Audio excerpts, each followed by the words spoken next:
Muy buenos días, familia. Aquí seguimos un día más, una mañana más para seguir compartiendo la palabra del Señor y vamos a seguir compartiendo, estudiando, profundizando, como el adjetivo que tú le quieras poner en la primera carta que Juan escribe, y poco a poco hemos ido avanzando hasta llegar ya al capítulo 4, versículo 13, que es el que nos toca pensar o meditar en la mañana de hoy. Dice así, primera de Juan capítulo 4, versículo 13: En esto conocemos que permanecemos en Él. Ese en Él es en Dios, lógicamente.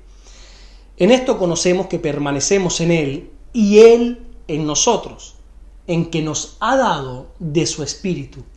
Este versículo es muy similar al que ya vimos en el capítulo 3, versículo 24 de esta misma carta, cuando Juan nos dijo que el que guarda sus mandamientos permanece en Dios y Dios en él, y en esto sabemos que Él permanece en nosotros por el Espíritu que nos ha dado. Es muy similar en lo que estamos viendo hoy.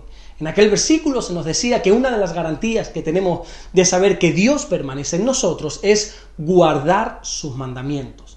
Recuerda que guardar significa cumplir. No vaya a ser que tú eres de aquellos o de aquellas que dicen tener una relación con Dios por el simplemente hecho de que guardan una Biblia en su mesita de noche, ¿verdad?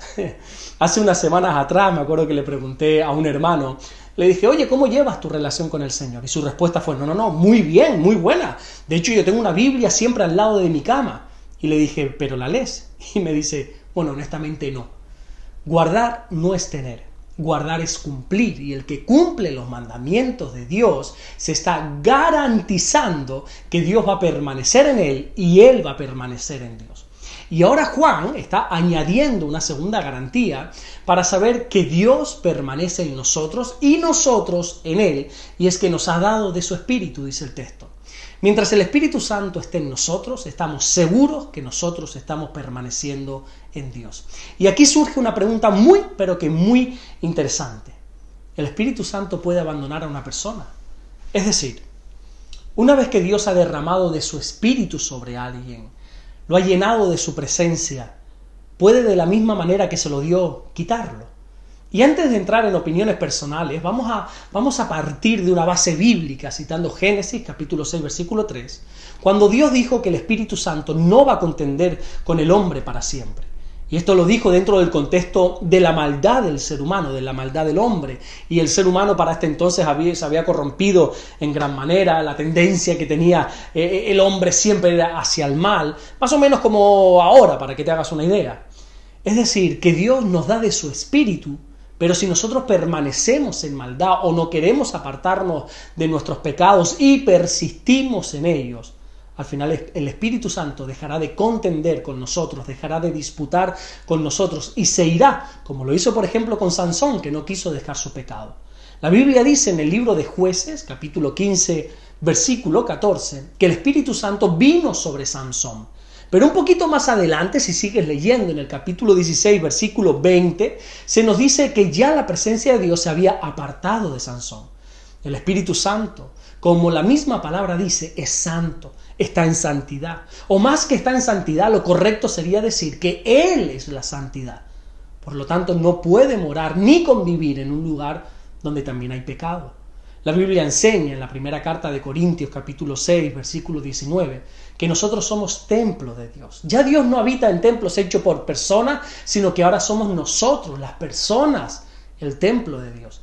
Pero si en ese templo tú también dejas entrar todo tipo de pecado, y lo que es peor, no estás dispuesto a sacar ese pecado, llega un momento que el Espíritu Santo se retira.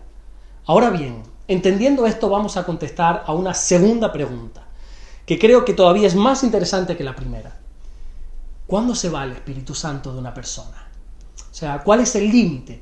¿Qué es lo que una persona tiene que hacer o qué tiene que suceder para que el Espíritu Santo diga hasta aquí, ya no puedo más y se retire? ¿Quieres saber la respuesta? Pues la verdad que no lo sé. No sé cuándo es, no sé cuándo llega ese momento, pero no es que no lo sepa yo, sino que no lo sabe nadie. Lo cierto es que Dios es muy pero que muy lento para su ira. Pero eso no quiere decir que su ira no venga. Tarda, pero llega. Créeme que no es tan importante el saber cuándo se va el Espíritu, sino por qué se va. Yo creo que la pregunta indicada sería algo así como, ¿cuál es la razón por la que el Espíritu Santo se va? Y sin duda la respuesta es por el pecado, por la persistencia del pecado.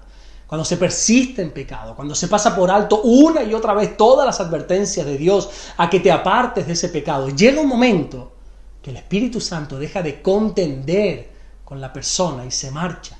Vuelvo y repito, no sé cuándo el Espíritu Santo de Dios se va. Por eso debemos cuidar muchísimo nuestra relación con Dios, no dejarla enfriar, no soltarla a la deriva, sin alimentarla a diario a través de la oración, a través de la lectura.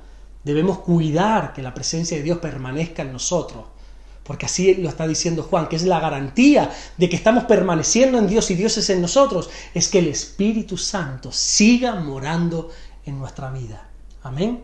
Vamos a orar en esta mañana. Señor, gracias por tu palabra, gracias por esta preciosa primera carta de Juan que estamos aprendiendo tanto, no solamente acerca del amor, sino acerca de nuestra relación contigo, de cómo cuidar nuestra relación contigo. Ayúdanos, Señor, ayúdanos a cuidar esa preciosa presencia tuya en nuestra vida, ayúdanos a cuidar el Espíritu Santo en nuestra vida y para que nunca se retire de nosotros, Señor. Aparta de nosotros todo tipo de pecado, danos las fuerzas para vivir en santidad, te lo rogamos, Señor, en el nombre de Jesús. Y yo oro en esta mañana por todas las personas que están enfrentando una vida de pecado, Señor, que rápidamente se aparten de esa vida para que tu Espíritu Santo siga morando en ellos. Gracias por todo lo que estás haciendo, guárdanos y bendícenos en el día de hoy, te lo ruego en el nombre de Jesús.